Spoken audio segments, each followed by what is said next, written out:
employees first, customer second is something which I deeply, deeply believe in, and I've lived it. And not from today. This is something we, as a company, and me and my cohort of people I've grown with. This is goes way back, almost 2 decades.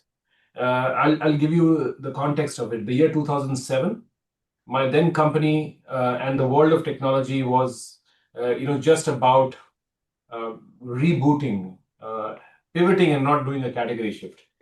And at that time, then in 2008, Lehman happened, and with the global financial crisis, there was, you know, we saw a pattern in that global crisis, but some of that had been infused more than a year or two back in 2007. And I'll tell you a quick story over here, Matt. Since we are an engineering company, we are all about people who would build technology.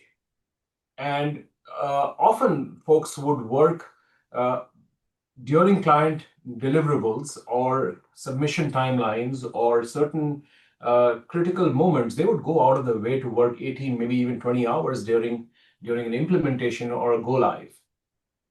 And what we did was we found that some of the folks who were really, really going out of their way, what we did was we went and some of us knocked on the doors of their families and gave them a certificate to their wives or mothers, thanking them for them, bearing with the fact that their daughter or sister or husband or brother had gone out of their way.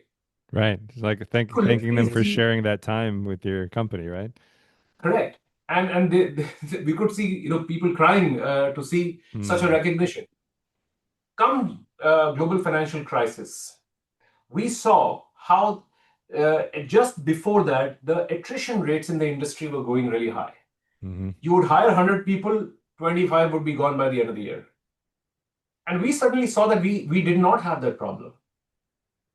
And that is when we started to realize that in the worst of times, in the best of times, people stay close because there is an emotional connection which they have to the company. And not just them, if they wanted to leave, their parents or their mothers or their wives would stop them from joining, leaving. Right.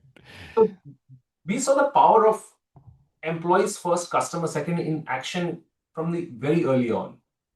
And in the year 2012, that was the year Harvard Business School was celebrating its 100th century or 100th anniversary. And I was the case study of employees first, customer second with Professor Linda Hill in Harvard Business School. I was the employee, and that story was told. So, what I was trying to say is that some of these principles and practices we have seen at scale, and it got observed, and it got case studies got written on it, a book got written on it. So I can tell you this is something which we've been deeply, deeply embedded with, to be employees first, customer second. And we have always seen that the correlation to customer centricity is so high that you don't there is absolutely no doubt about it. Enough evidence demonstrated very early on in my life.